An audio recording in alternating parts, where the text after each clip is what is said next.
Our second debate on George Orwell's great work, 1984. Today, we will have our debate with our Italian students, Italian friends, and Emine Hoca's students, and Burdur and Izmir once again. And we are very excited about this debate. I hope it will go on very well. I think we will start with some presentations, Nida. Yes, this time adult students. Yes, you can share. Yes, Valeria is going to share it. Yes. Are you ready?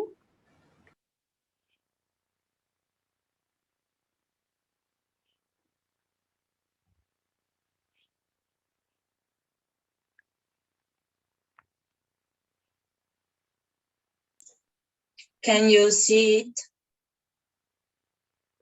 Okay. Yes. Yes, yes. Okay. Yes. Okay, let's start.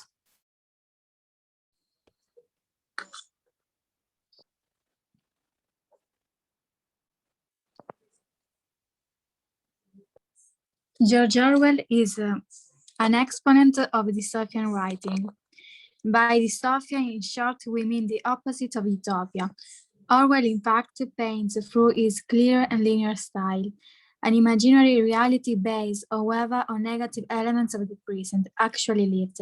Thus, dystopia imagines a world in which it is not desirable to spend one's life. 1984 is George Orwell's most famous novel. The title derives from the year in which the work was written, 1984. Orwell simply reversed the last two numbers of the date to give the title to his novel. The story is set in the England of the future, where a totalitarian regime now reigns. In 1984, the world is divided into three major states, Oceania, East Asia, and Eurasia, which are continually at war with each other. In Oceania, whose capital is London, sourcing English socialism rules edited by Big Brother. In Eurasia, on the other hand, neo-Bolshevism born from the Russian Communist Party rules. Big Brother is a character that in reality no one has ever seen, but whose poster depicting a man very similar to Hitler and Stalin is posted in the streets and in the buildings of the town. Under each poster there is a caption, "Big Brother is watching you." There's no privacy. All citizens live under constant surveillance. In fact, microphones and television screens, in turn equipped with cameras, are placed everywhere and can never be turned off. You can only turn down the volume. From these devices, the party spreads its propaganda continuously and manipulates the mind of the population through the Ministry of Truth. In addition, a reform of the English language, All Speak, has been made, which has led to the creation of a new language called Newspeak, whose lexicon is limited so as not to allow the population to express their opinions, and any form of rebellion is severely punished with prison and torture.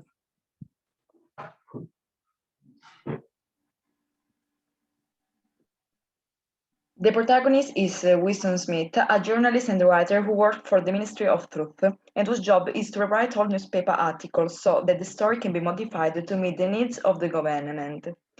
Winston, however, feels different from the other member of the party, so he begins to rebel against the regime.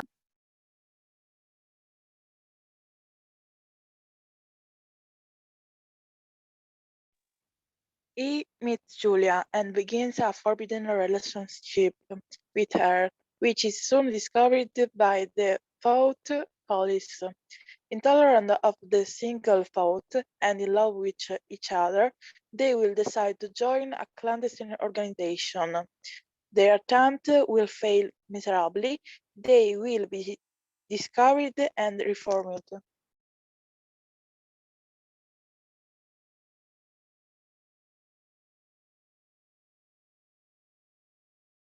Thank you. It's a great presentation. Okay. Great presentation, a great summary of our book. Nida, will your students have No, no, only adults, yes. So we can go on with our first round of the book debate, let me say. You know, in the first round, we wonder about your ideas about the book. If you like it, if you don't like it, and why, and what is the most touching moment of the book for you. So let's start with Morena.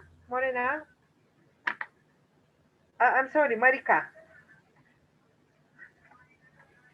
Yes, hi. I like the book, but what I liked the most was Winston's courage and strength to join the demonstrations against the party that was against Big Brother. Winston explores increasingly risky and significant act of resistance against the party. I also enjoyed his meeting with Julia. Thank you. And can we go on with Hale? I love this book because a book that makes you think, and I don't think everything in the book is utopian. Thank you. Valeria, what do you think, my dear?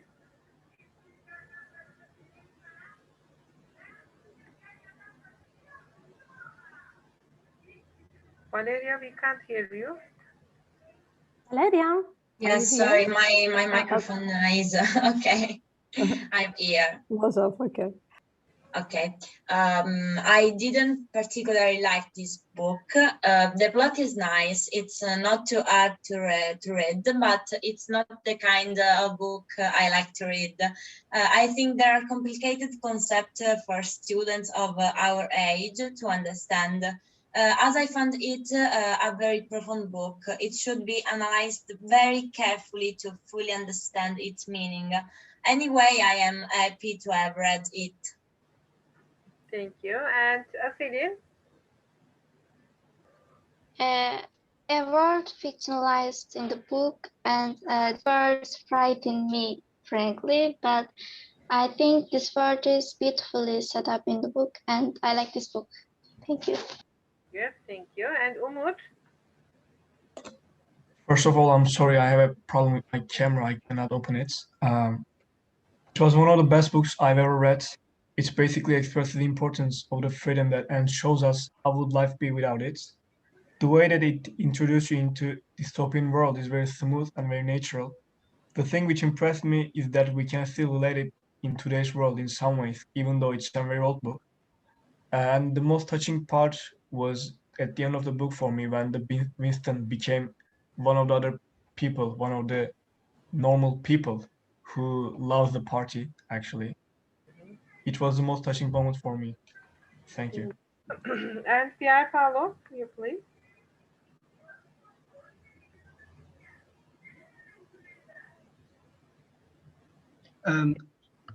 Okay, sorry.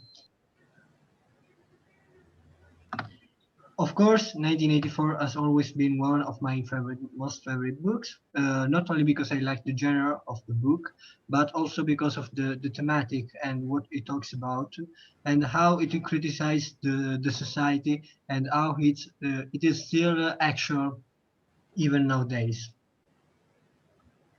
Thank you very much. And Nazım from Burdur.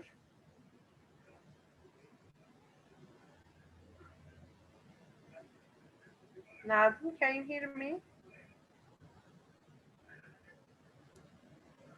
No, I think. Nihal, what about you? The book impressed me because it emphasizes the importance of freedom. I like the book. Thank you. And Medine? 1984 is a human nightmare, as the book says. Although the world of fiction is dark, hopeless, and horrible, it also has an admirable logic. I like this book. Very good. And Ilaria?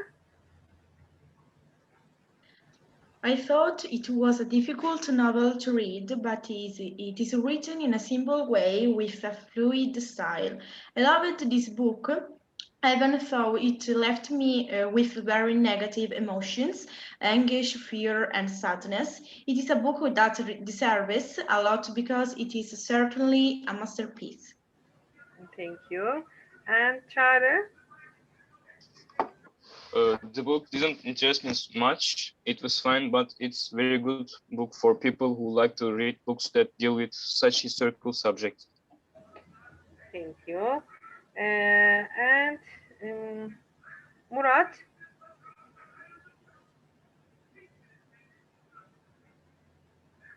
Murat?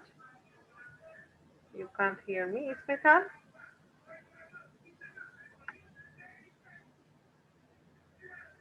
İsmet Han? The book is beautiful because it has a great subject. It's a book that everyone should read. Thank you. And Nihir? This is my second time reading this book, and within the current political and social situation of Turkey, I can totally understand the message of the book. The way the writer criticizes the system with such a brilliant manner makes the book a classic. I love this book. Very good. Thank you, Nihir. And Anna, can we come with you, please? I really love this book from start to finish. I just don't like the ending, but it's really the kind of book I like reading, and if I were to read it again, I would. Thank you. And Faruk? Can you hear me? I think yes. Hi. The book was amazing and definite must read and classic, as there is nothing I can find to criticize. And George Orwell's writing was beautifully descriptive, with many, as you know, memorable lines, and that continuously changed the quality of the book. And also one that stood out for me, the striking one, was the infamous slogan that the party used and was mentioned a lot. It was, war is a peace, freedom is slavery, ignorance is strength. This slogan introduced the first idea of the doublethink, as you know, and the nature of the party, but it was the most striking moment of mine when I was reading this book. Thank you. Thank you. And Nisa? 1984 is a book with an incredible imagination that fictionalizes a world order in which there is no difference, but where minds are controlled and people are transformed into mechanized societies. It's a warning not only for yesterday, but also for today, I think. Thank you. And Eda? I fell into darker thoughts on every page of the book. The fact that the world applied a future station in such a beautiful and detailed way had increased its credibility and made it easier to visualize in my mind. I hope our future is not like this. Okay, thank you. And Melissa? Hi. 1984 is one of my favorite books, actually. So I'm glad we read it for this debate. I totally understand the opinions of George Orwell about politics and society and freedom. So I'm glad we read this, and it was really impressive. It's a book that you read it and still think about it for days. And I like to recommend to my friends and everybody else. Thank you. And Nazım? Nazım? I think I read it with pleasure while reading a very good book. Thank you. So, shall we go with the second round? You know, in the second round, we have some ready-made questions for you about the book, and you are expected to answer them. And let's start with the first one. Explain the 2 minutes hate. Please, Goldstein. How do the party members react to him? And let's start with Marika. Yes. Goldstein is the enemy of the party that governs Oceania. He was the enemy because he opposite Big Brother. The famous 2 minutes hate is a break in which all party members gather in front of a screen to express their hatred of the enemies of the states. Winston and his comrades feel compelled to shout, and even if Winston does not adhere to the party's convictions, he joins his demonstration. Thank you. Isminur? The 2 minutes hate is the only time of the day people are allowed to express their emotions. Performance daily for 2 minutes in large crowds. Participation is necessary. Thank you. And Hale? Goldstein face shows up. Everyone starts getting angry and shooting, throwing things, spitting everywhere. Thank you, Hale. Faruk, what do you think? In the book, George Orwell trying to create a hobbit like our everyday life, but differently he puts the hate in the middle of this period, and every people are watching their enemies show and feel their hate every day. So Goldstein is one of the enemies of Big Brother, as you know. So Winston first thinks it is unnecessary and he doesn't want to do that, but in the end, as a human's nature, the hate in it showed himself, and it was really shocking moment also. Yeah, Thank although he doesn't believe the 2 minutes hate session, he couldn't stop himself yelling, Yes. joining the others. Maybe that is because of the group psychology, yeah? Also, the group psychology is a device, but the reason is the hate in human nature, in human soul. Even we are so good, this hate still can be found in us, I think. It's an instinctive feature for us, huh? Yes. Thank you. Okay. Thank you. And Medine? The party uses the 2 minute state to inspire fear and anger directed towards Goldstein as opposed to themselves. Goldstein is used as a scapegoat for the party to blame for all the hardships and is seen as the devil to their god Big Brother. Thank you. And Pierre Paolo, what do you think? The 2 minutes hate is a daily event in Oceania, during which the members of the other party watch a propaganda film which emphasize the government grandeur and so the Big Brother, and remember the people who is the enemy or who are the enemies of the country. So Eurasia, Istasia, and of course Emmanuel Goldstein, who is a person who is considered a traitor of the party and leader of the resistance. Even if someone believes that Goldstein, just as the Big Brother, does not exist as a real person, but is a tool used by the party. Thank you. And Chara, what do you think? In George Orwell's 1984 Utopia, it's the mandatory season of hate that the citizens of Oceania attend in the morning. The aim is to reinforce the love for the brother, to increase loyalty by blending it with fear and respect. It's a good example of how human hate can be related of human nature. Thank you. İsmet-Han?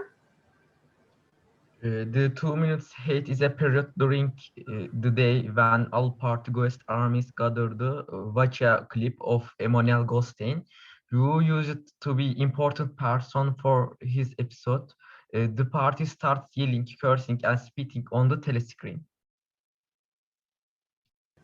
Thank you. And Asenin? 2 minutes hate is party members' hatred of Goldstein. And who is Goldstein? Goldstein is a pioneer of free thought and freedom. The other question, how do the party members react to him? Party members hate him because his thoughts are against the party. Thank you. And Inaria, what do you think? He is the main enemy of the party that governs Oceania. The party members are worked and begin yelling and spitting at the telescreen. Their repressed feelings and emotions are directed towards Big Brother's enemies that are projected onto the telescreen. Thank you. İkranur.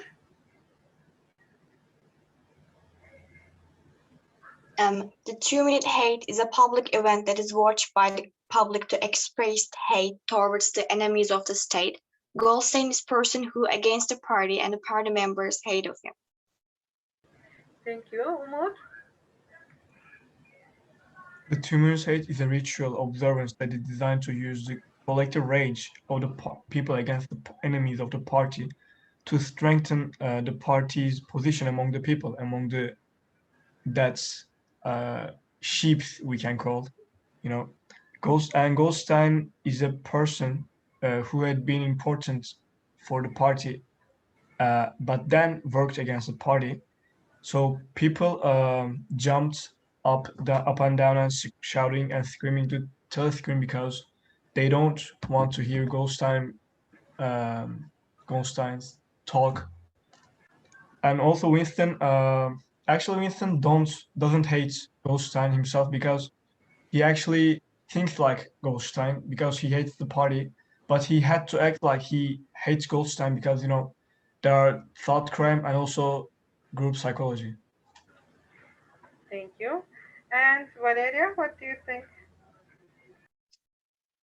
Yes. During the 2-minute people shoot and scream at pictures of Big Brother's enemy.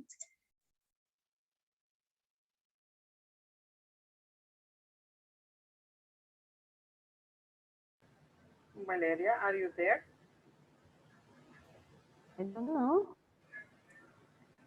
Line work very good. I'm leaving and entering many times, so maybe she has the same problem. I don't know. Internet connection is not stable, I think. Okay, let's go on with Anna. Okay.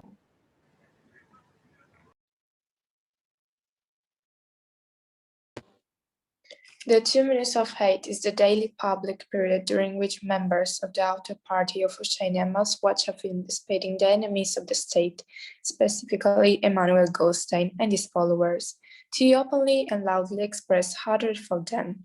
They put a telescreen with Emmanuel Goldstein and people start shouting and throwing things at him. Emmanuel Goldstein is the enemy of the people, of Big Brother and of the party. When the party members see him, they start saying bad things about him. Okay, and Eda? 2 minutes of hate is a mandatory seasons of hate that the citizens of Oceania attend every morning. The aim is to reinforce brotherly love and to increase loyalty by blending it with fear and respect. Goldstein, on the other hand, is the arch enemy of the state according to the Oceania Party. Okay, thank you. What about you, Melissa?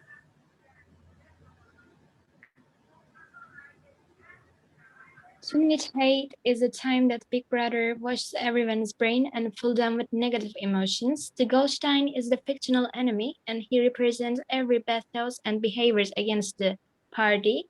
The Big Brother trying to prove that he is strong by creating a fictional enemy. Thank you. Nazım? Goldstein face shows up. Everyone starts getting angry and shooting, throwing things, fighting everywhere. Thank you. And let's go on with the second question. But Nida, I can't see the question as a whole. Okay, thank you. What does the quote, we shall meet in the place where there is no darkness, mean to you? What do you think it seems to Winston? And who says this quote? It's O'Brien, huh? O'Brien says this sentence. What do you think it means to Winston? So let's start with Hale.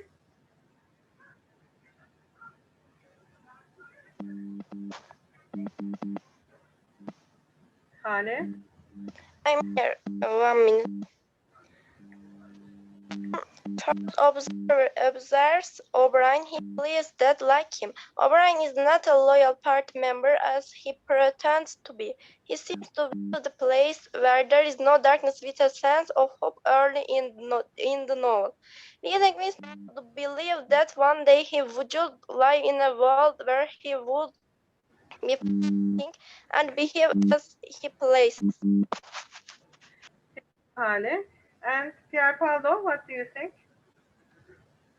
Okay, the place where there is no darkness is a place inside Winston's mind where he can dream safely, where Big Brother can access to his thoughts, where there are no shadows for the government to hide and watch him. In my opinion, actually, the place where there is no darkness was the imaginary future, where one could live without fears and constraints of any kind. Thank you, Pierre Paolo. And can we go on with Umut? When I first read it, I thought O'Brien meant that they were going to fight against the party together and they believed that they were going to win. And after the victory, there was going to be no darkness. And I think Winston thought the same because he had no doubts about O'Brien could betray him. You know, at the first, Winston thought that O'Brien might be a friend, but he wasn't sure at all. But when O'Brien said this, I think Winston had no doubt about it. But at the end, O'Brien betrayed him. Yes. He wanted Winston to believe him. He tried to pretend to be a friend, but in fact, he is not a friend. Yes, thank you. And Medine? The meaning of this phrase for me is that we should look for positive things in negative thoughts. This phrase refers to Winston's mind in the sense that Winston's mind is constantly being used, usually thinking a negative thought, but ever so often a positive one will show up. Thank you. Selin? Where there is no darkness is the free environment for me. Therefore, the phrase "we will meet where there is no darkness" means we will be free for me, and I think Winston thought like me. Thank you. And Ilaria, what do you think here? In my opinion, this quote means sooner or later people will meet in one place, there will be no problems. He had dreamed of walking into a dark room and someone sitting next to him had said this quote while he passed. Thank you. We shall meet in the place where there is no darkness. This phrase refers to Winston's mind in the sense that Winston's mind is constantly being used, usually thinking a negative thought, but ever so often a positive one will show up. Thank you. Ismetan? The place where there is no darkness is a place inside Winston's mind where he can dream safely, where Big Brother can't access his thoughts, where there are no shadows for the government to hide and watch him. Thank you. Marika? For me, the quote "we will meet in the place where there is no darkness" refers to a place to live without fear or of any kind. In the book, I think it symbolizes Winston to the future, a place where Winston can safely without Big Brother giving access to. Thank you. And here? O'Brien says this sentence in Winston's dream. It is a mantra against the party. the place where is no darkness means the future where is no party and the big brother to Winston. It means a future where everyone has freedom of expression, where no one is pressed by the government to me, because if there is no freedom, there will be no light. Thank you very much, Nihir. And Nazım, what do you think?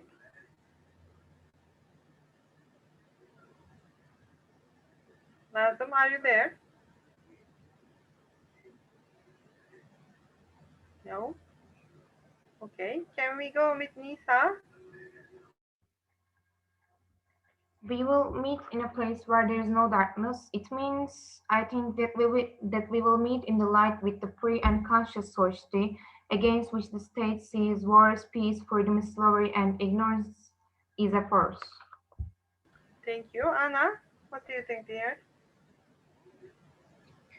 The quote, "We shall meet in the place where there is no darkness," it means to me that they shall meet where there are no telescreen or people so they can be alone. To Winston, it means that they are gonna meet in a place where people can be free to think about. Thank you. And Çağrı? It means to me a world where everybody will one day be cleansed of evil, and everybody has good intentions. Thank you. İkranur? It means to me that place is full of light. I think it means to Winston the place that there is no negative thought. Thank you. And Valeria?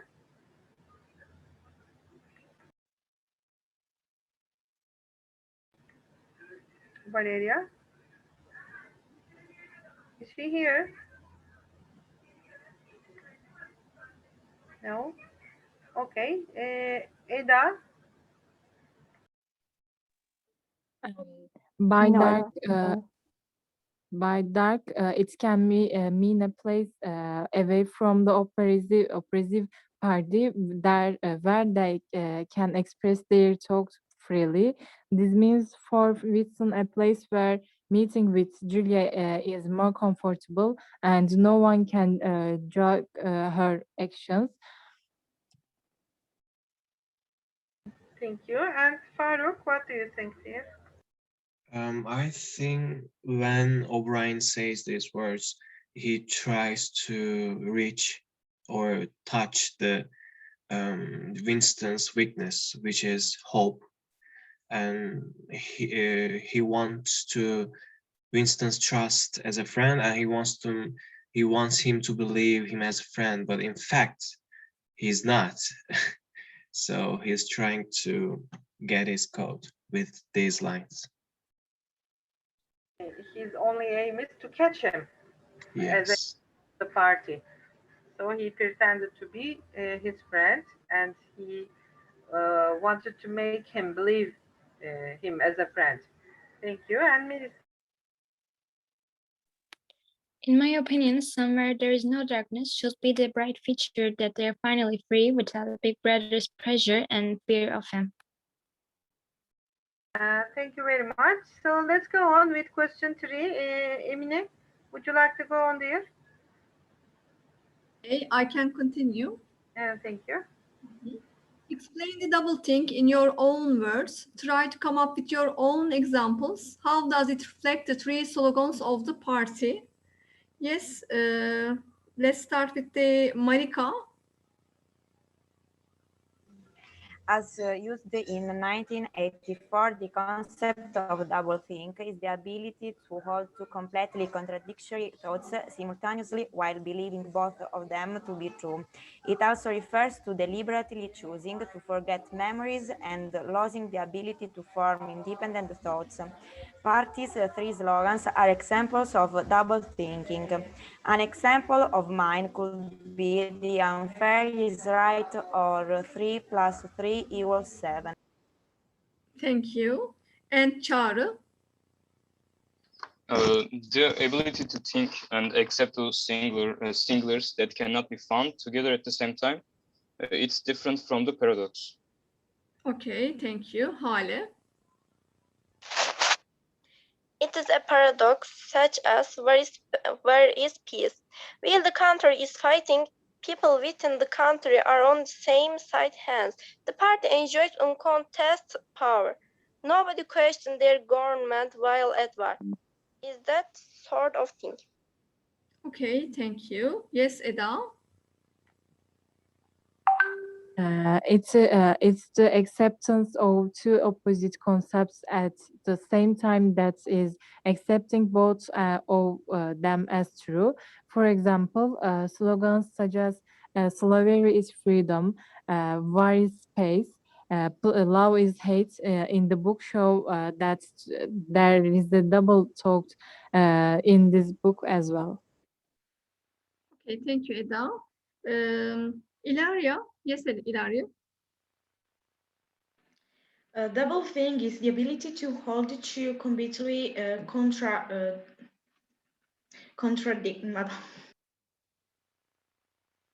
Okay, thank you. Gülnihal.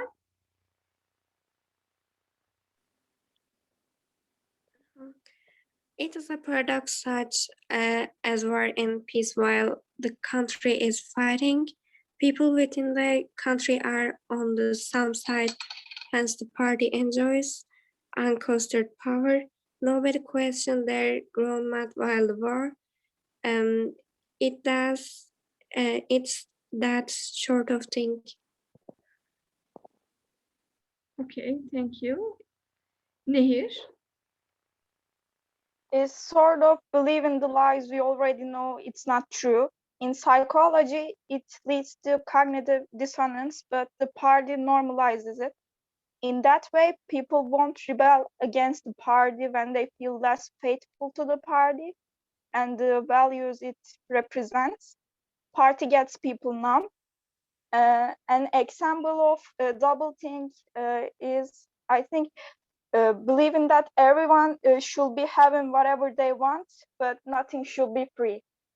Okay, thank you, Nehir. Ana.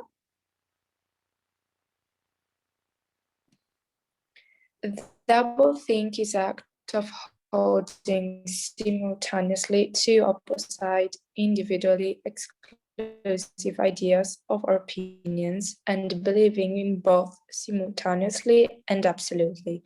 The three slogans of the party, war is peace, freedom is slavery, ignorance is strength, are obvious examples of doublethink. An example of mine could be hate is love or sadness is happiness. Okay, thank you. Umut. Doublethink is a situation where you hold two completely different ideas and believe they are both true. In the book, there are three examples for this. War is space, freedom is slavery, war is peace, freedom is slavery, ignorance is strength.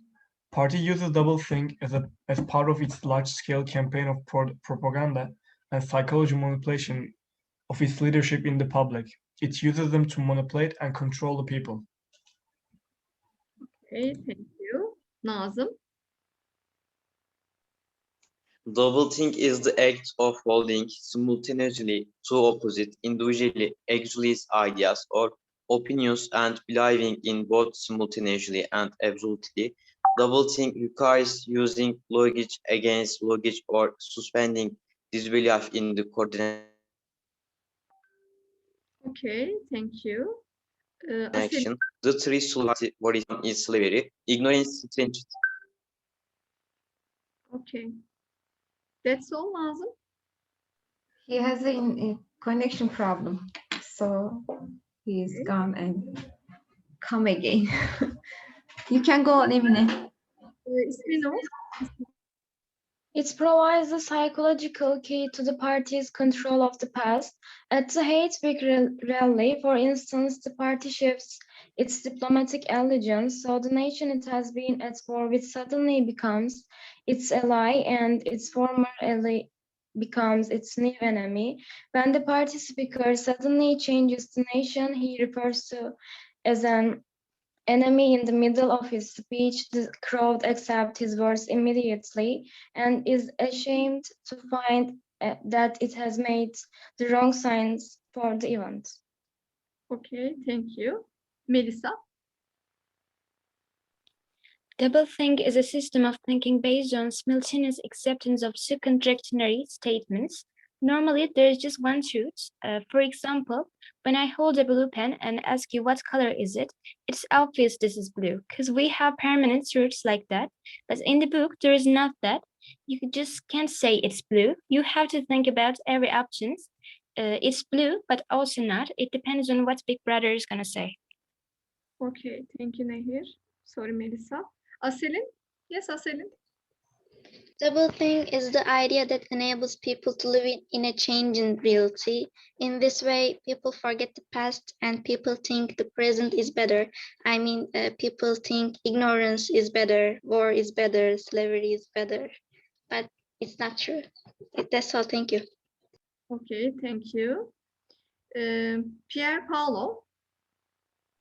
Yes, about the double thing, right? Yes. Okay. In 1984, the party used the double thing as a part of its large-scale campaign of propaganda and psychological manipulation of its leadership and the public. Doublethink is the ability to hold two completely contradictory beliefs at the same time and to believe they are both true. Okay, thank you. Faruk? Faruk has to leave as his grandfather is not doesn't feel very well, so he's not. With Nisa?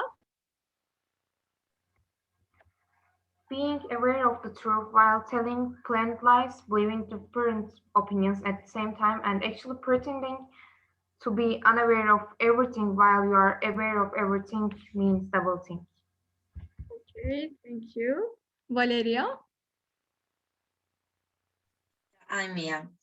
So, doublethink is a word included in the propagandistic language of the party. It means believe in contradictory ideas simultaneously, which is reflected in the party's slogan: war is peace, freedom is slavery, and ignorance is strength. Okay, thank you. Medine? Doublethink means accepting two different concepts right at the same time. For example, war is peace, freedom is slavery, ignorance is power, and 2 + 2 make 5. Okay, İkranur? Doublethink is thinking two opposite thoughts at the same time. The three slogans of the party are examples of doublethink. Okay, thank you. Is there anyone who wants to answer this question? Sorry, I can't open my camera. It's off now. I don't know why. Okay. Is there anyone else who wants to answer this question? No one? Okay. The next question. What's Winston's job at the ministry? What are the dangers of changing our history? Explain the quote. It struck him as curious that you could create dead men, but not the living ones. Okay. Marika. Winston works at the Department of Archives at the Ministry of Trust, which includes falsifying documents so that past party statements agree with the current ones. He is described as boring. History helps us develop a better understanding of the world. The party understands that by rewriting the events of the past and controlling the narrative of history, they can maintain their position of authority. The quote, it struck him as curious that you could create dead men but not the living ones, means it would be extremely difficult to create a living adult person. It is much easier to erase, destroy, or eradicate than to create. Okay, thank you, Marika. Çağrı. He is the lowest ranked member of the party. That rules Oceania. He is the worker. And if we change history, it may be difficult or impossible for us to learn our history and our future. Thank you. Hale. Winston goes to his job in the record section of the Ministry of Truth, where he works with a speakwrite. Speakwrite is a machine that types as he dictates into it. Speakwrite and destroys obsolete documents. He updates Big Brother's orders and party records so that they match new developments. Big Brother can never be wrong. Okay, thank you. Melissa?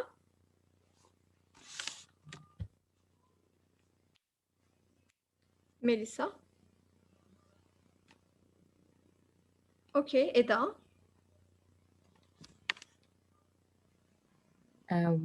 Whitson is an ordinary party worker. He is obligated to correct the ironic and human questioning mistakes made by the party in the official records at the Ministry of Truth. They are the brains that can think and question when saying the living. Creating a dead person means managing people's brains that are surrounded by dogmatic information. That is, they can't capture the brains of thinking people, but they can brainwash them from birth. Okay, thank you. Ilaria? Yes, Ilaria? He works at the Ministry of Truth. His job is to update written information that has been proven wrong or harmful to the party. The quote is important because it shows the true meaning of what is happening in Winston's society. It's showing how if a living person ever did something that defied the government, then any record of them ever exist had to be erased. But in the Ministry of Truth, you could make up a person who wasn't even real, but they would be pasted off as a real person. Okay, thank you, Ilaria. And Umut? Winston works in the Ministry of the Truth, and his job is basically rewrite the history according to party's needs. The danger of changing history is that if you change your history, actually you change your past, change your future, because each society represents its own history, and if a society doesn't know his history, it can't be successful in the future. And Winston was shocked because they can't just make up a person who wasn't even real. They can make him a hero or make her a hero, but they cannot make the living ones. So it was shocked for him. Okay, thank you. Isminur? Winston Smith works in the Records Department of the Ministry of Truth, where his job is to rewrite historical documents so they match the constantly changing current party line. Okay. Nisa?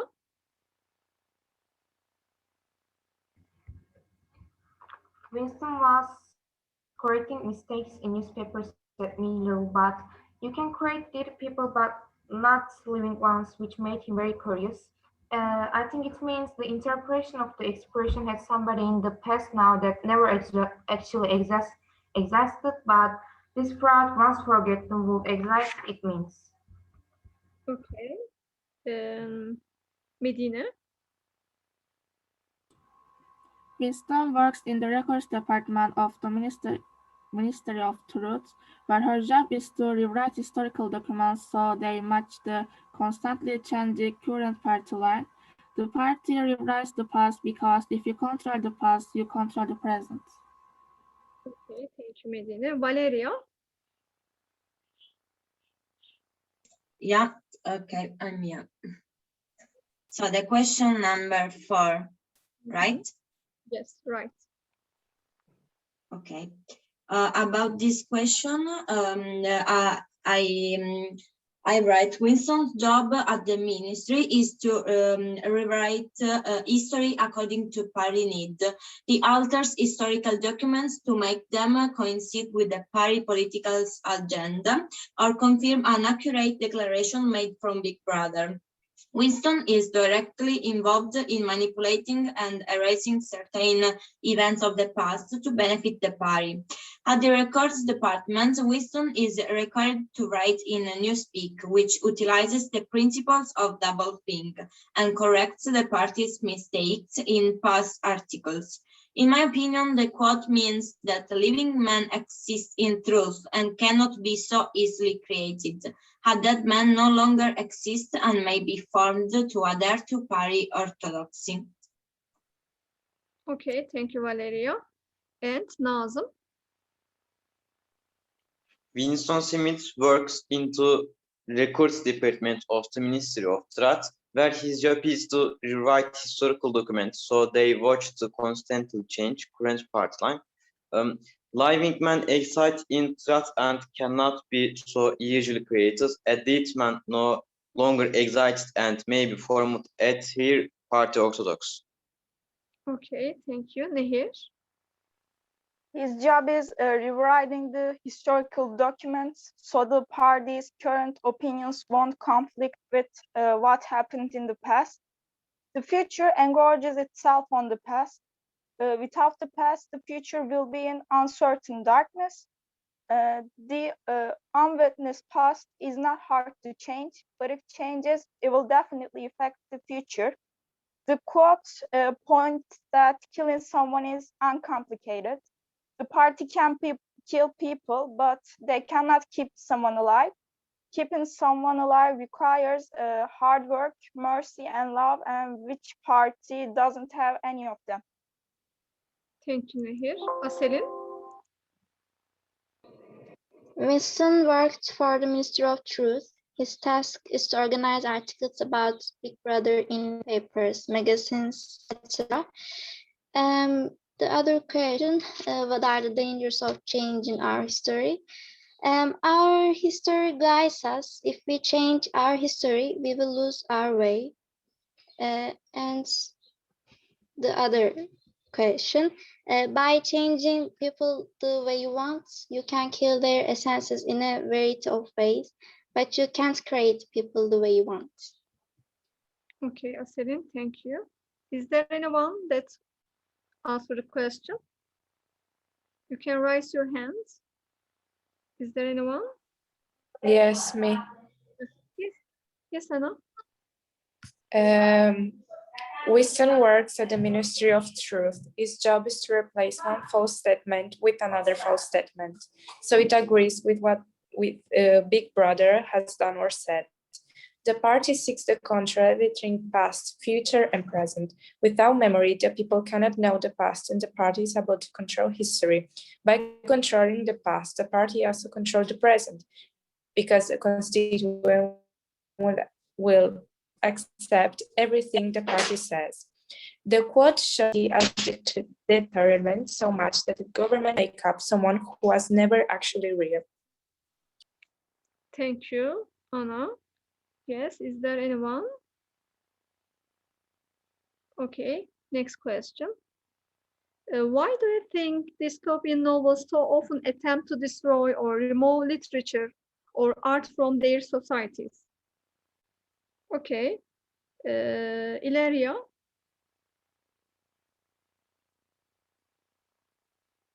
Ilaria, can you hear me? Yes, I can. Okay. The fourth, yes, the quarter.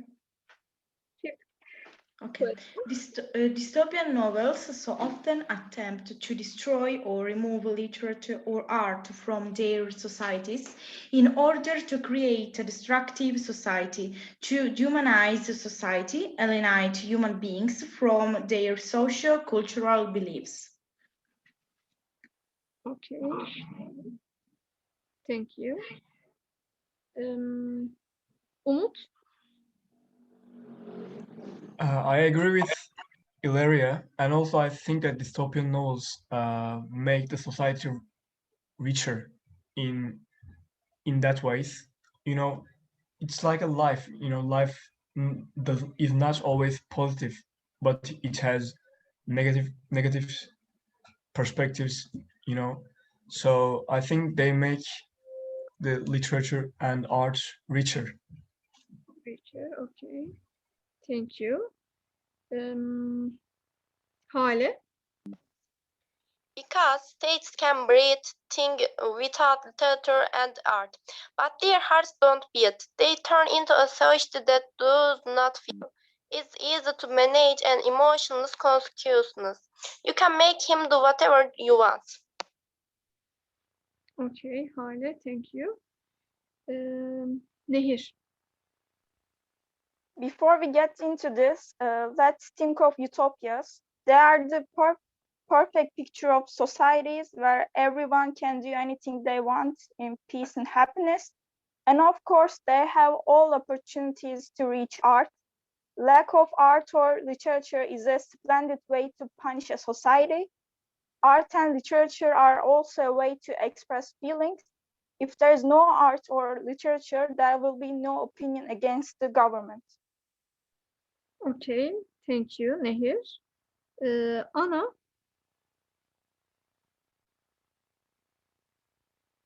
Yes, Anna. Yes, dystopian novels often attempt to destroy or remove literature or art from their society in order to create a destructive society that is the hallmark of dystopia. Okay, Marika. Dystopian literature is the opposite of utopian one because they create scenes from a frightening society in which individual freedoms are limited by a powerful state. Destroying or removing literature or art from their societies is like destroying people's social cultural beliefs. Okay, Marika. Pier Paolo. Yeah.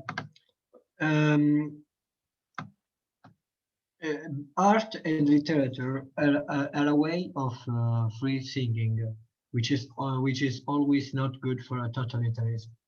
Moreover, art and literature can talk about the past and the truth behind the totalitarianism rebuild history. It is said also in the novel, he who controls the past controls the future, and he who controls the present controls the past. Okay, Pier Paolo, thank you. You're welcome.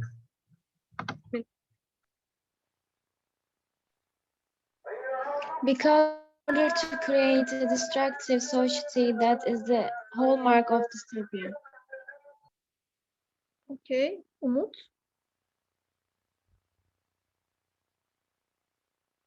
So which question?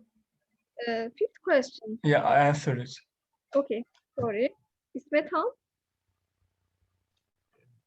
A dystopian novel can challenge readers to think differently about current social and political climates, and in some sense, and can even inspire action.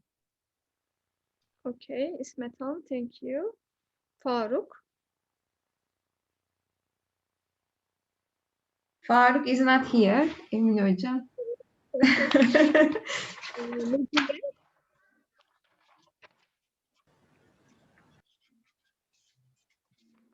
Medine.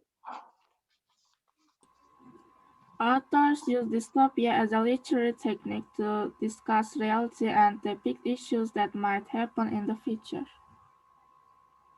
Okay, Medine, thank you. İkranur.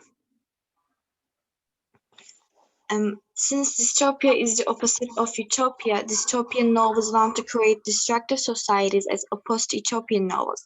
That's why they are trying to destroy or remove literature. Melissa? I think it's because art and literature is freedom. They let you to speak yourself. When you ban them, it prevents people to separate their opinions and make changes. So basically, when you control them, you actually control their opinions. Okay.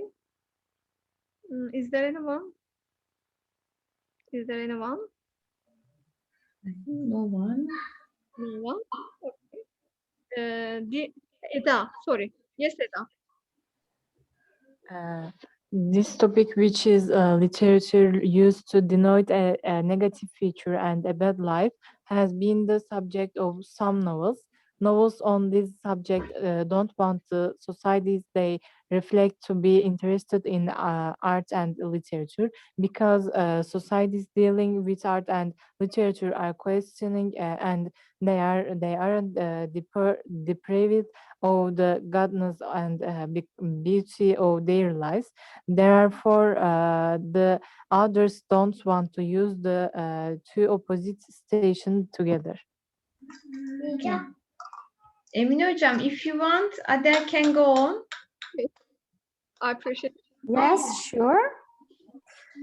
So, number 6, how does pro-life differ from the life of the party members? Why is this the case? Cite specific examples from the text. Marika, do you want to start? Yes, party members, the inner party and the outer party, are under surveillance telescreen in both private and public. By contrast, pro supporters are generally free of telescreens as the party does not care to observe them. And the proles who do have telescreen do not use them for surveillance purposes as they are not required to do so. Their functions are simple: work and breed. Proles are described as caring little about anything but home and family, neighbor, quarrels, films, football, beer, lottery tickets, and other such breed and circuses. They are not required to express support for the party beyond occasional mild patriotic fervor. Proles are not required to wear uniforms, may use cosmetics, have a relatively free international market economy, and would be even permitted religion for those that had interest in it. Okay, thank you. Aile? Me? Yes, excuse me, maybe I don't pronounce very well your name. Yes, you. All party members are under surveillance via telescreens in both private and public. By contrast, pro-list quarters are generally free of telescreens as the party do not care to observe them, and the pro-list who do have telescreens do not use them for surveillance purposes. Okay, thank you. Umut? Party members are watched by telescreens, both private and public. But pros are not watched by telescreens because party do not care about them actually, because they're not like party members, they're just sheep. Also, pros functions are simple, they just work and breathe. Excuse me, I can't hear you. Okay, Pros yes, now functions I can hear you. are simple, they're just working and breathing, that's all. Because but despite these freedoms, the pros freedoms, thought police attempt to identify the eliminate people who show too much intelligence, as they might be a threat for the party. Yes, okay, thank you. Nehir? I think they underestimate the proletariat. Syme even says the pros are not really people. I think it's a completely wrong attitude. Pros are the only class that can start a revolution in a situation like this. Yes, thank you. Aselin? If I pronounced well. Pro-life is a life force needier, more difficult, more ignored, more oppressed than the party members. Why it is the case? Because party is not fair. Thank you. Thank you, Dia. Ilaria? Party members are under surveillance, both private and public television screens, while the proles lodgings haven't television screens because the party doesn't bother to observe them. Okay, thank you, Ilaria. Medina?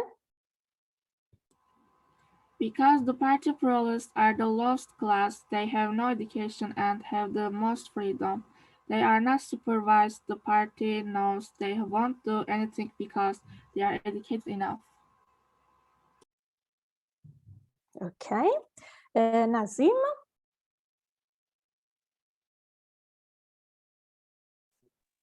The difference between party members and pro-life is that party members have a telescreen, but pro-life is not in their hand. The reason for this station is that pro-life does not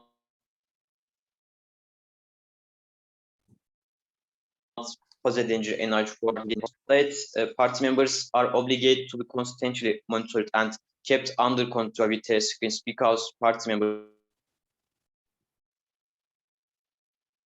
are brainwashed for right.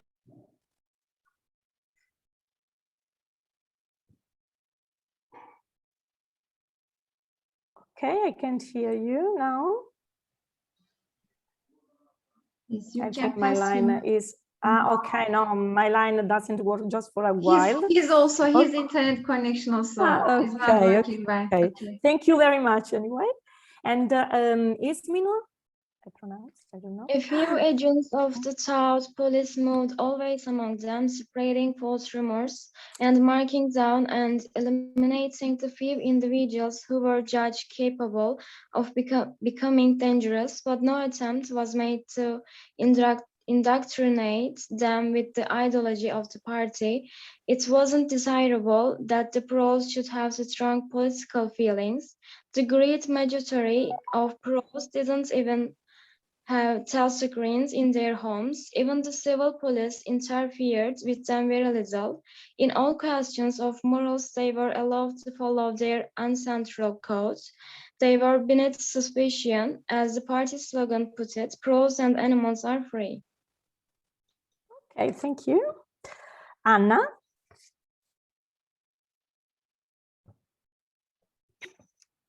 Anna, are you there? Okay, Valeria? Okay, you are there, okay. The word pro is a shortened variant of proletarian, which marks the for a working class criticism. In the novel, the pros are generally depicted as being uneducated and living in a state of blissful ignorance. Okay, thank you, Anna. Chari? Or Char, I don't know. Princes are free to live their lives the way they want. They don't belong to the plural party and aren't monitored in intermittently. Okay, thank you. Nisa? The pros were rebel and they worked for party members to live, and truly by inflicting pain and humiliation. Party members don't dominate them, but the lower class always existed and always will be. Only the governance had changed, but the system was still the same. Thank you. Eda?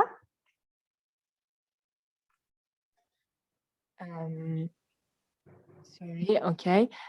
Pro developers can by no means turn off the telescreen that is watching them. They are constantly managed. They can't go beyond the given order. Party members are more authoritative. They are mostly in managerial position. They are in a more comfortable position than others. For example, the party members could turn it off for half an hour, while a pro could never turn off the telescreen.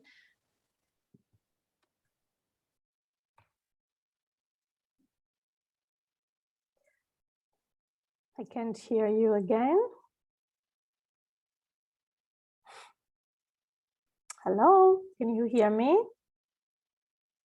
We can hear you, Hatice. No, okay, no, no sorry. problem with your connection. Okay. We can hear. Eda, thank you. And Melissa? Party members are watched by telescreens and there's too much pressure on them, but governments doesn't care about pros. They don't think they can change something, so they're free as much as animals in some way.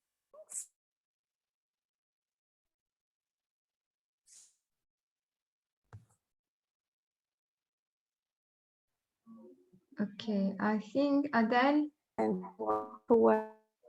Yes, Adele, your connection is not well. No. Yes, I can go on if you want. Okay, yes, thank you. Okay, let's go on with question 7. Analyze wisdom's code. Until they become conscious, they will never rebel. and until after they have rebelled, they cannot become conscious. Do you agree or disagree with Winston? Let's start with Eda.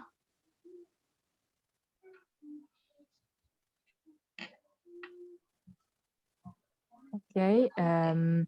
The state of being constrained is a station that can occur with the power of human questioning and thinking. If a person who gains constraints has contradiction impression against events, he will revolt. That is, it's unknown until it revolts. I also agree with Watson. Valeria? Yes, I think it's a complicated enough sentence to understand, but I agree with Winston. You can be aware when you rebel, because if you rebel, it means that you have finally understood that something is wrong. So in the same way, as long as no one rebels, he will not be able to be conscious. Okay, thank you. İsmet. If they become conscious, they would rebel, but they will not rebel, because in order to do that, they have to be conscious already. There is a circle in the contractions which makes the rebellion unlikely. Okay, Umut? It means one cannot happen without the other one, which means that neither will happen. And you can see it in the book, you know, after Vincent and Julia tried to rebel, the party destroyed their conscience. They just took it from them.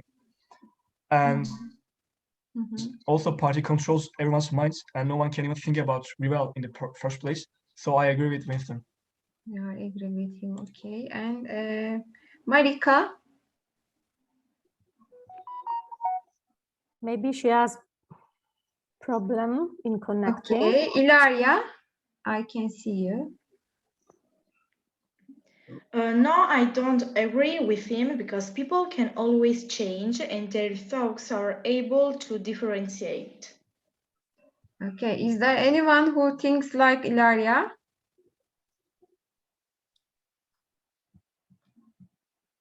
Is there any person who thinks like Ilaria? No one. Okay, you are done. Okay, and let's go on with question 8. What's the current understanding of what happened in the past? How does it differ from our current understanding of the past in our own world? We have 3 questions in this question 8. What does George Orwell seem to be commenting on or criticizing? We should know the meanings of these words, capitalism and communism. Okay, who wants to be the first one? Me, can I? Yes, yes, please.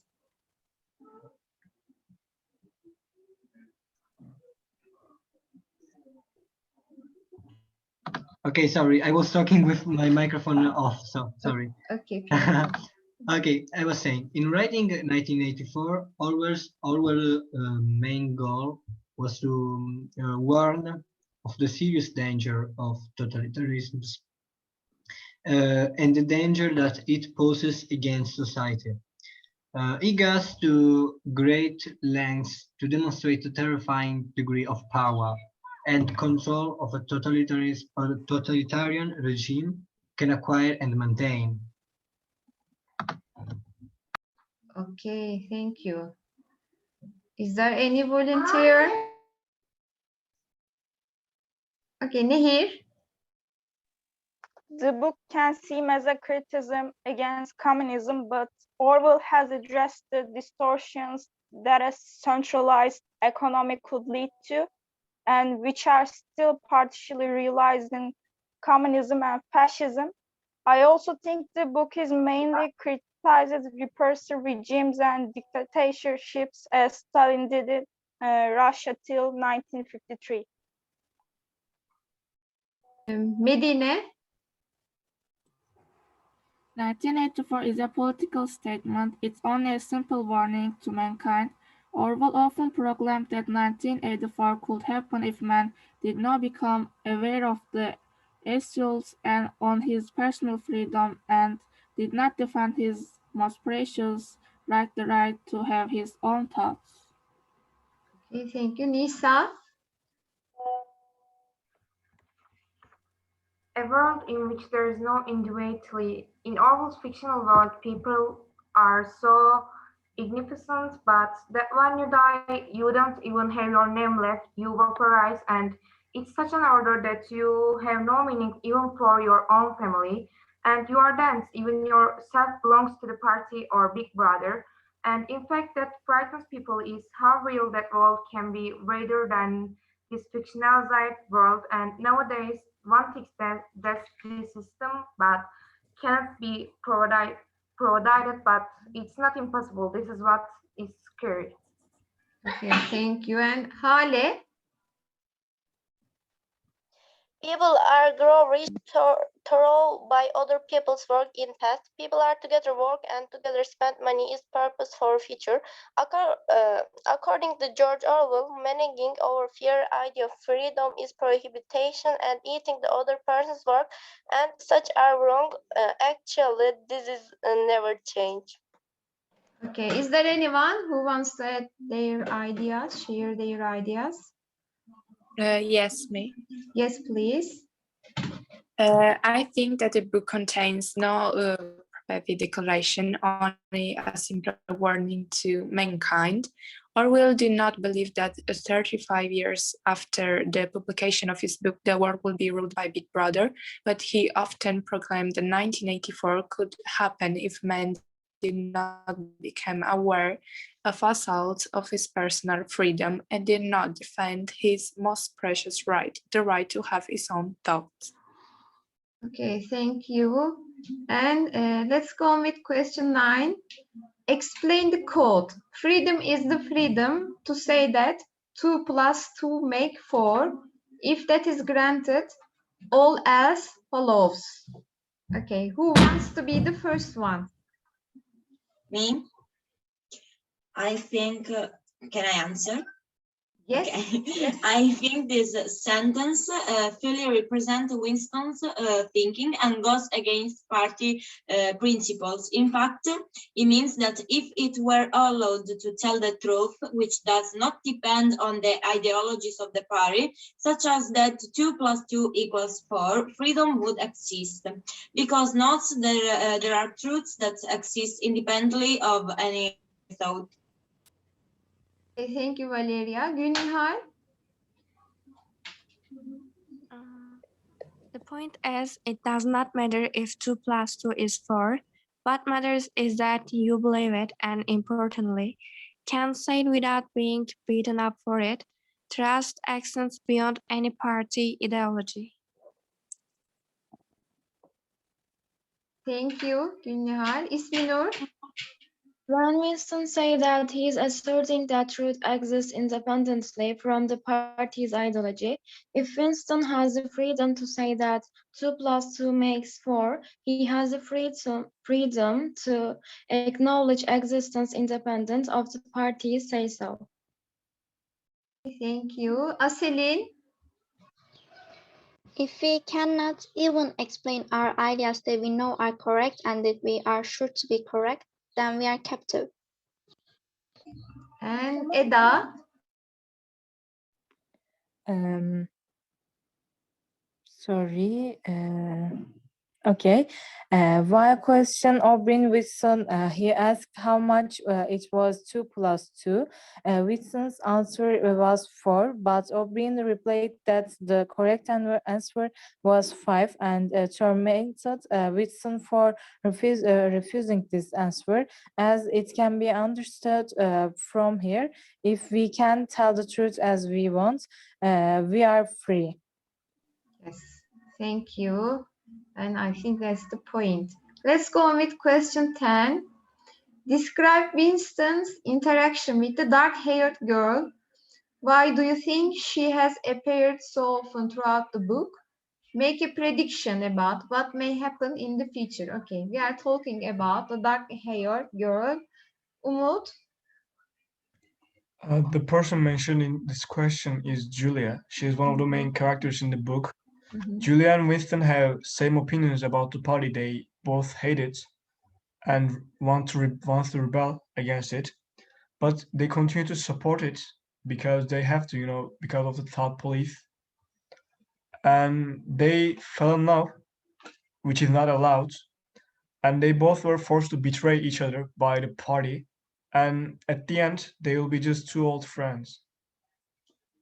Okay, thank you. İsmet Han? His first reaction to her is real fear. He is sure that she has been sent to spy on him by the Turk police. He imagines that her presence is proof that they are onto him. When he sees her, what he does to consider killing her, he wonders if the piece glass he carrying will be heavy enough to do the job. In the end, of course, he figures and the wouldn't be strong enough to killing her easily, so he doesn't try. Then she is Julia. She wrote him a message, and they have a secret affair. Okay, thank you, İsmet Han. And Anna? Yes, if I have to tell the truth, I also thought she was a spy, but after she said to Winston she loves him, I was surprised. I think in the future they're gonna not be together, but they're just gonna be friends. Okay, and Nisa? In fact, that the black-haired girl, and that is Julia, that fact the party can remove emotions and mechanize people, at least for Winston or certain segments, emotions still exist and the party cannot completely remove the emotions. And I think that the party can still be alive against the teachings of the party, and it's the case of possibility. Okay, thank you. Marika?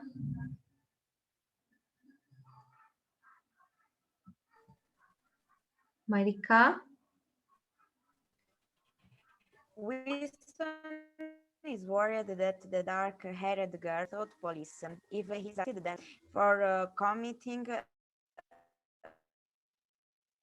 I think there is a connection problem, Marika. Winston does not yet realize that the dark. We are all having Marika, we cannot hear you. Well, Dark-haired girl stares at him because she loves him, until the point her presence continues to arouse feelings of suspicion. okay, we had some connection problems today. Okay, no problem. Valeria, thank you, Marika. Thank you. Valeria? Okay. So Winston suspects that the dark-haired girl is spying on him. So when he sees her after he has been in the pro's shop and already feels uneasy, he suspects that she is following him so that she can report his suspicious behavior and action to the party.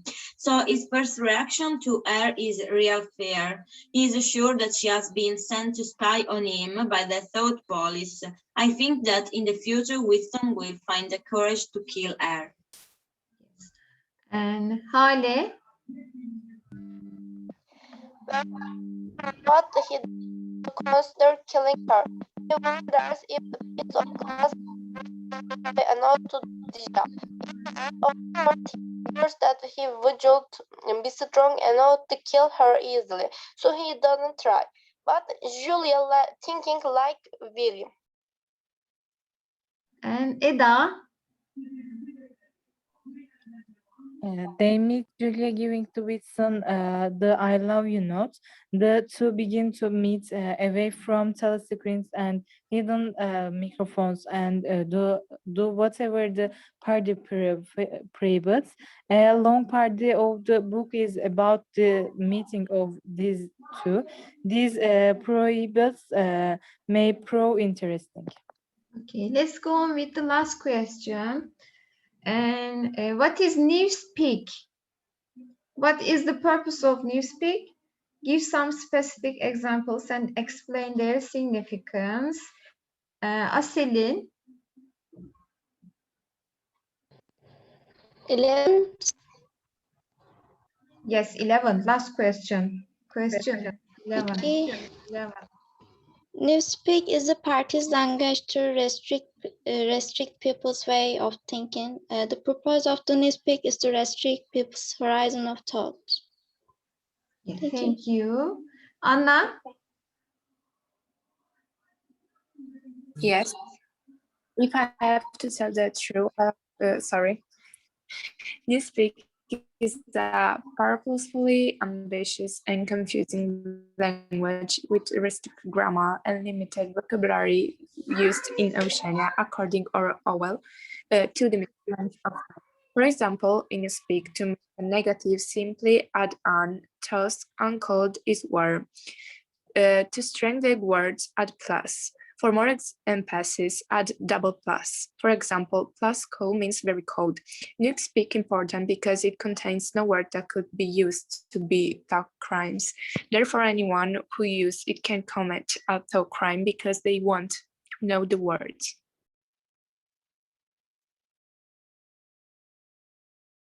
Ayşe hocam, are you here?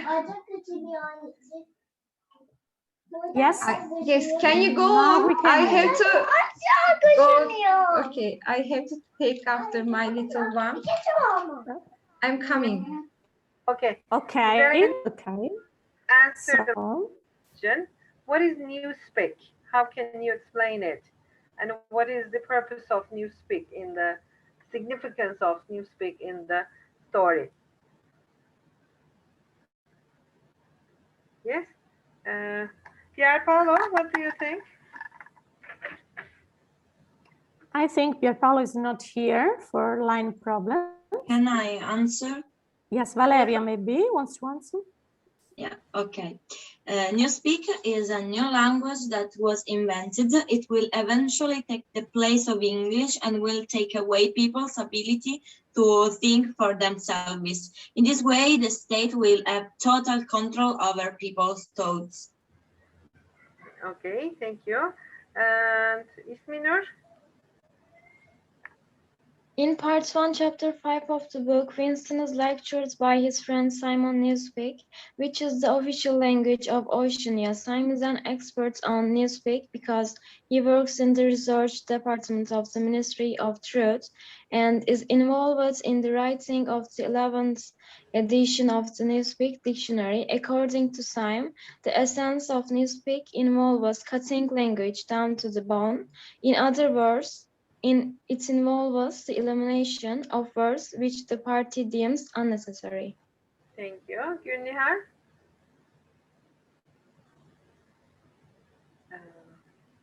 She's not. Are you here? Yes. Basic idea behind Newspeak is to basically erase all deeper meaning from language. The space of language are gone, leaving only the most basic, black and white ideas for people to think and in turn feel. For example, there is no bad because negative words are deleted from existence, so bad becomes ungood. There weirdest part of this that going the other way, there is no very good, and the term becomes plus God or even double plus God. Big Brother, of course, will be double plus good. Yes, the party created that language. The vocabulary is very limited. The meanings are very limited to control the society. And there is no art, there is no literature also in that society. So their main purpose is to control their mind, their thoughts. With the Newspeak, they can't think widely because of the limited vocabulary of the Newspeak. Thank you. So it was a nice debate with you, my dear students. It is always a pleasure to have a debate with our Italian friends and students from Silifke. Thank you for your great contributions. Let's go on with third round. In the third round, you are expected to ask your own questions. It is time to ask your free questions. And I hope you have just prepared some questions. Any volunteers to ask? Can I ask? Yes, of course, Umut. I want you to imagine like someone forced you to change what you actually believe by using your biggest fears, like as they O'Brien did to Winston and Julia. Would you be still able to think? Huh? Would you be still able to think and live like you used to? A great question. Would you be able to beat that trauma? I think no. No one. What do you think?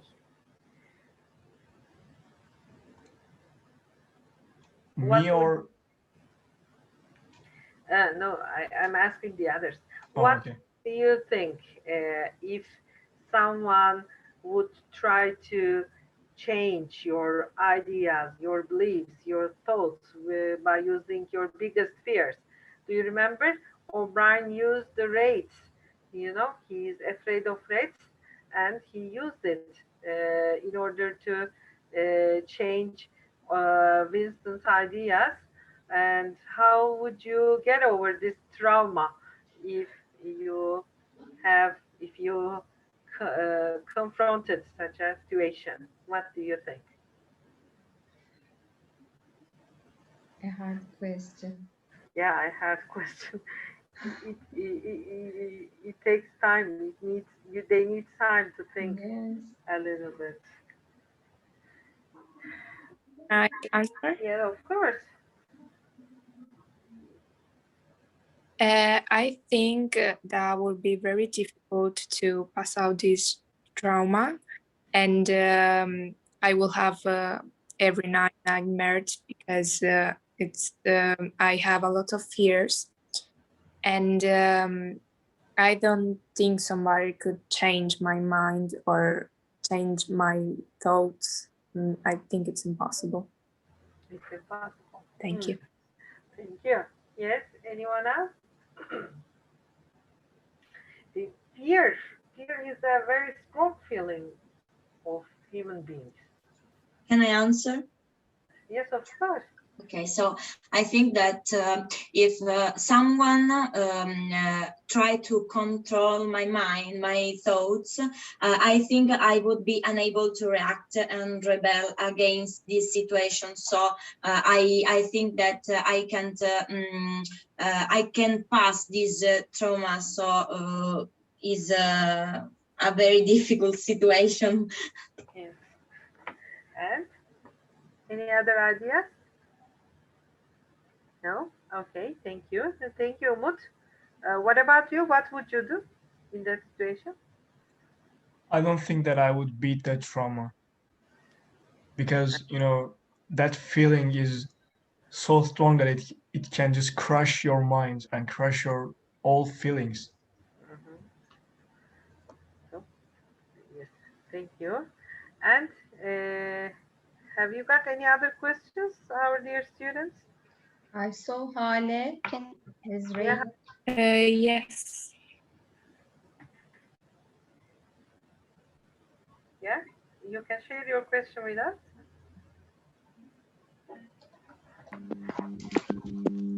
Where did the other time for the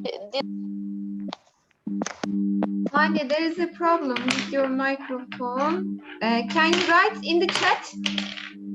Okay. Write your question. Yes, anybody else? Any other questions? Can I ask? Yes, of course. With what Yes. emotions did you read this book? Pardon? Can you repeat your question, please? Can I? Yes. With what emotions did you read this book? With what emotions, what feelings did you read this book? Very good question. I read this book with curiosity. I think Orwell is a very successful writer to enlighten readers' curiosity, because till the end of the book, I read every chapter with curiosity, and at the end, I met with a striking ending, with a surprising and striking ending. I don't know the others, but I read it with curiosity. What about the others? I say, please. I feel complicated about this book. You get confused and complicated. Good. Yes. What about the others? How did you feel when you were reading that book? Can I answer? Yeah, of course. Okay. In general, I hate suspense, and in this book there is a lot of suspense. So I think that it was for me it was a very difficult book. I'm happy, but it was difficult. Yeah, it was. The topic is very difficult. Maybe that's why you feel like that. Okay. Yes, in particular because we are students, so it's a very difficult subject. Yeah, you're very young. Yes, and let's go on with Hale's question. Where did the author inspire for the book?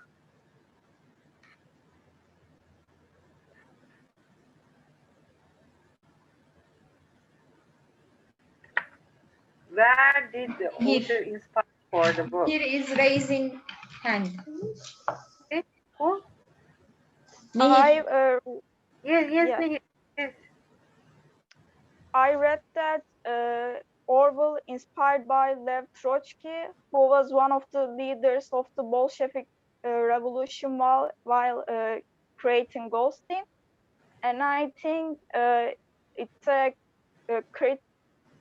critical reflection of what the Russians did in 80s, 50s. I'm sorry. Okay, very good. Yes. Any other idea? Where did he inspire for this book?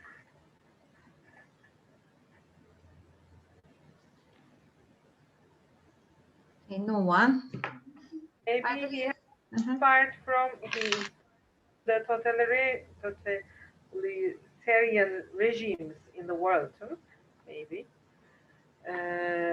Yes. Any other questions for the third round? No. So I think we can go on with the Kahoot activities. Yes. Yes, we can. And then we will. My son is screaming. So sorry. I'm starting. Don't worry. Yes, this is the game pin.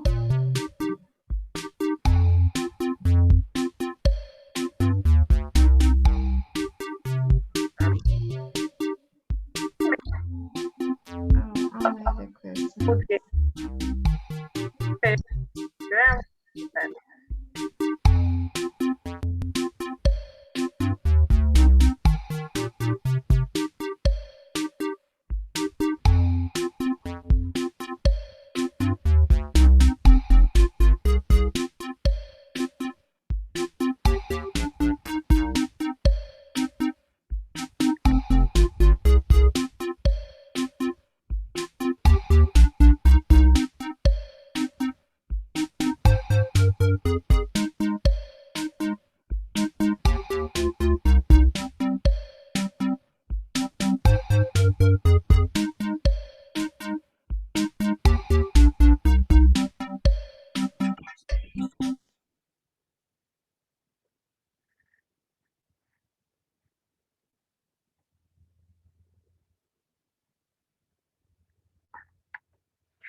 Okay,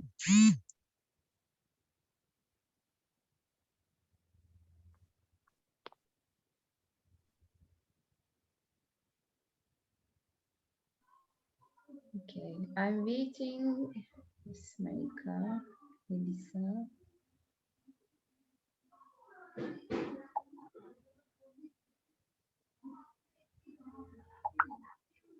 We have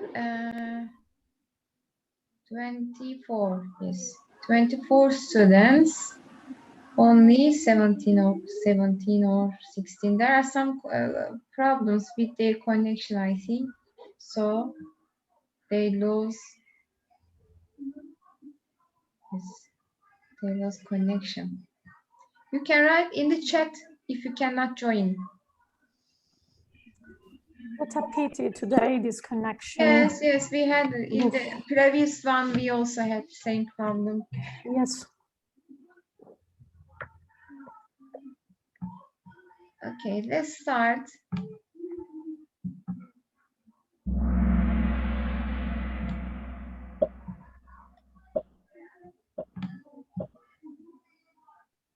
Yes, when was the novel 1984 written?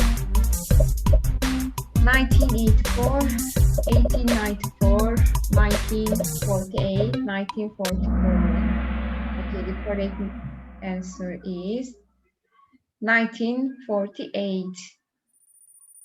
Francesco, Valeria, Nihir in the first three ranks.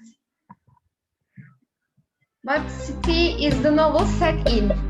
New York, Moscow, London, Berlin.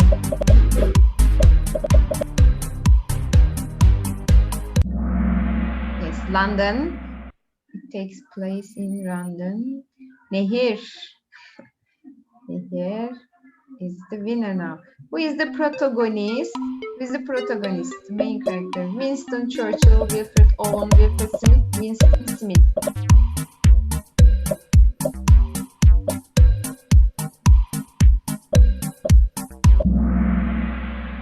Winston Smith is the protagonist.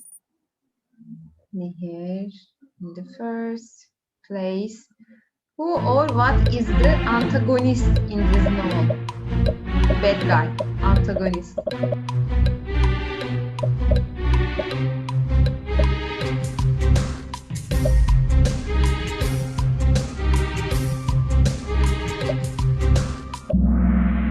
It's the party. The party is the antagonist. Now Ilaria is the winner. What was George Orwell's main aim in writing this novel? Show the world what might happen in 25 years' time. Show the effects of totalitarianism. To warn the world about dangers of political apathy. Give his personal view of the future.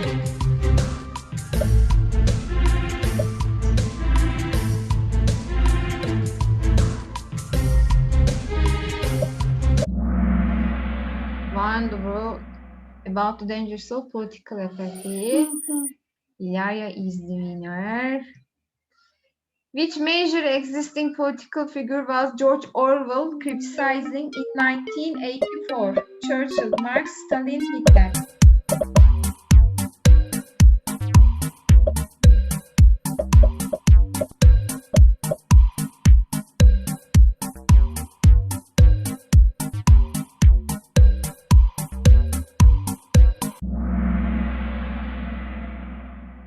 Stalin. Let's see. Okay, nothing changed. What current political and social system was this novel mainly criticizing? Democracy, socialism, fascism, communism.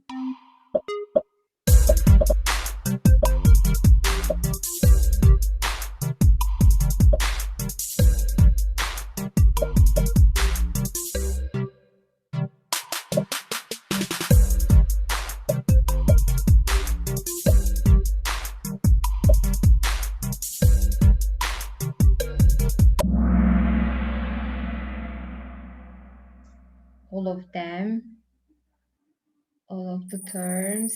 Elisa, you are the winner now. The novel 1984 has become a symbol of political repression, political freedom, socialism, totalitarianism.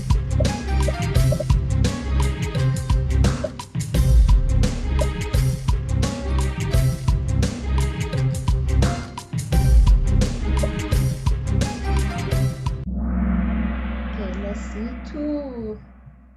two things, political repression and totalitarianism. Angela is the winner now.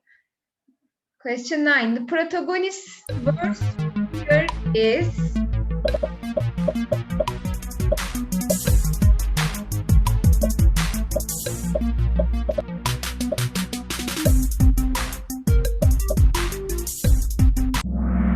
yes, rats is his worst fear. In the room 101, they tortured him with rats. At the conclusion to this novel, Winston finally loves Big Brother, refuses to submit under torture, nounces Julia, or dies.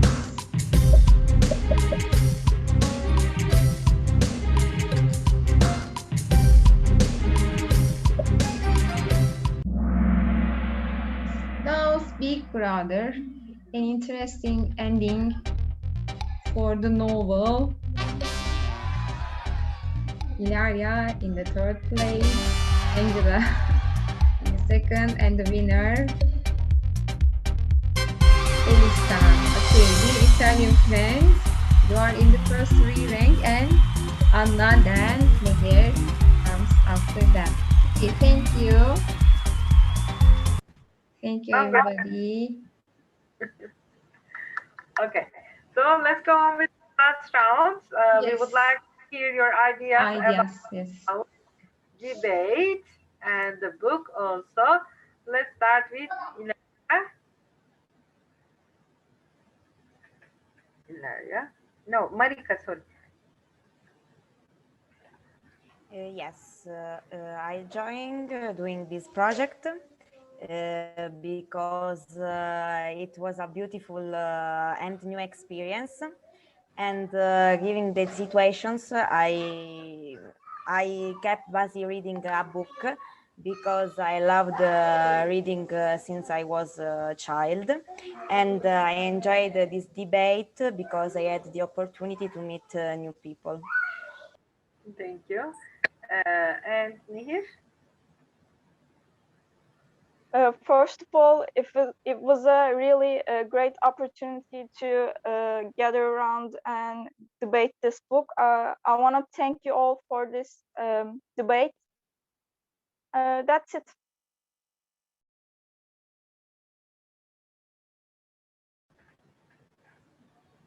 Okay. Thank you. And let's go on with Umut. What do you think, Umut? I'm so happy to be here today, and also it was a really good novel, it was really impressive and touchy novel, and I'm so glad to meet you all, and it was a really good debate for me. Thank you. And Hale, what do you think, Hale? The event was very fun and also really useful for our English and read book. We had changed other cultures. I also this very good experience. Thank you. And Valeria, what do you think, Valeria?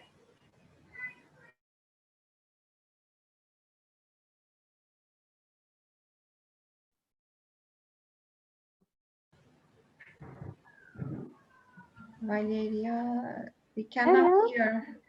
Maybe yes. Yes. Lost connection. Let's go with Anna. Anna, what do you think?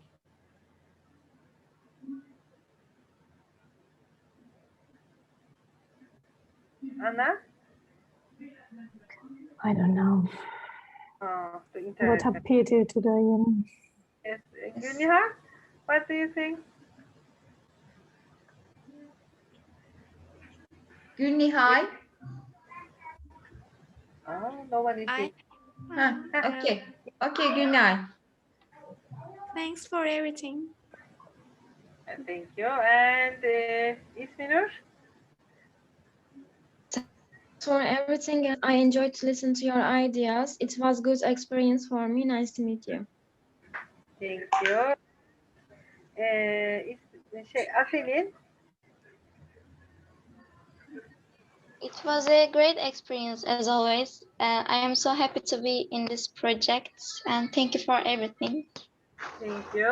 Eda, I think this debate is good for me. I want to thank you for listening to me. thank you. Nisa, It was a really nice experience for me, and thank you very much for everything. thank you. And Ismeta, It was a good experience and wonderful debate. Thanks for everything. thank you. Eda,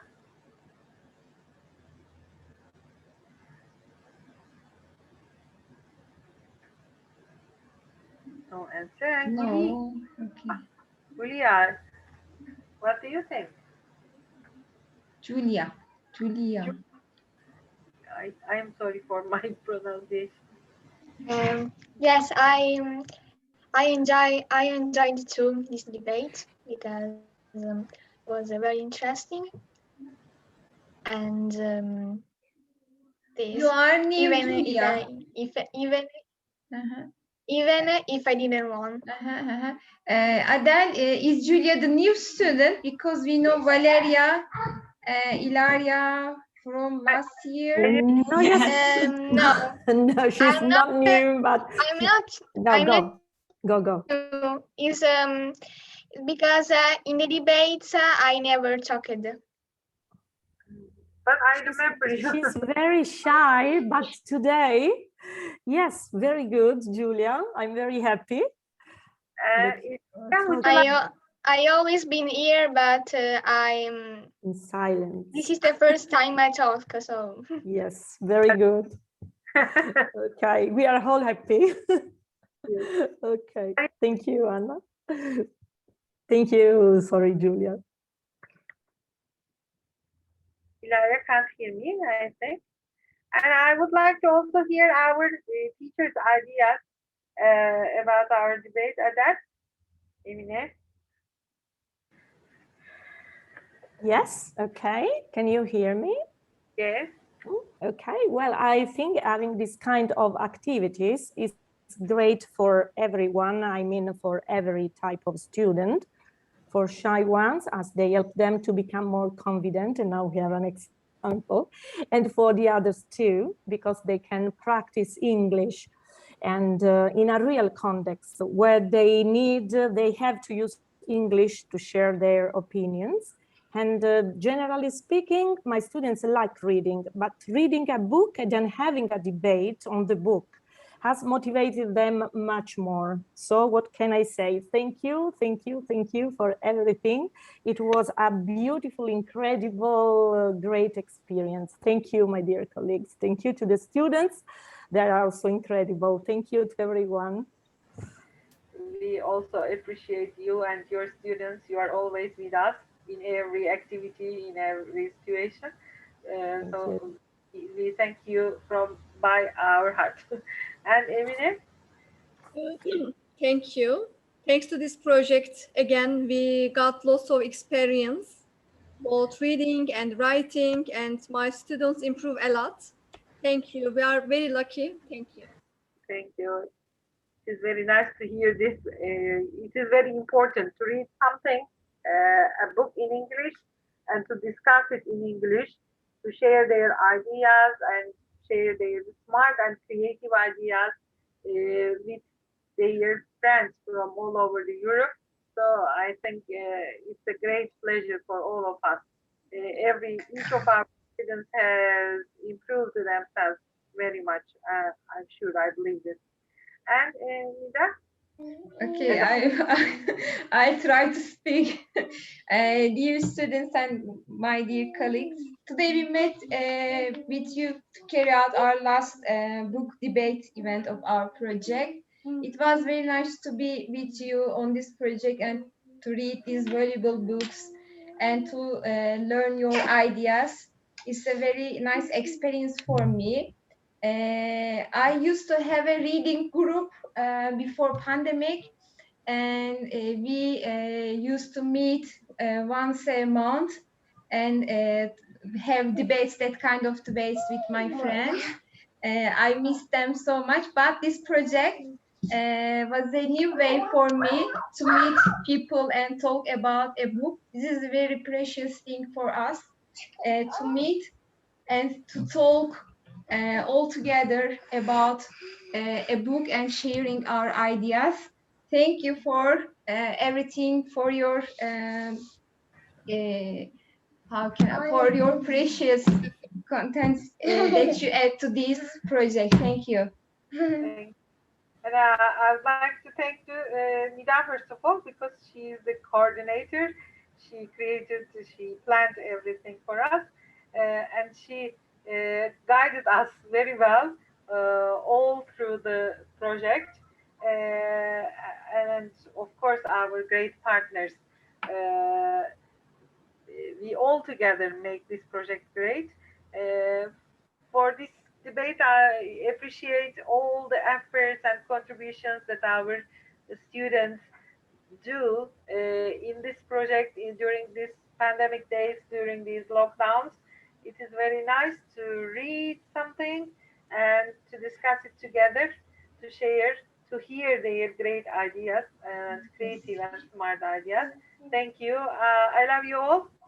I love you too. And Valeria, do you want to say Yes, I love you too. Yes. Can I add something? Yes. Yes. I wanted to say that this experience helped me to understand what I want to do at university. In fact, I will study foreign languages. So thank you. Thank you. Okay, Valeria, we are so happy to hear this from you. Thank you for your contribution. See you again, I hope. Okay, goodbye. Take care of yourselves. Goodbye. Take care. Bye. Bye-bye. Bye. Bye. Bye. Goodbye. Bye. Bye. Teacher.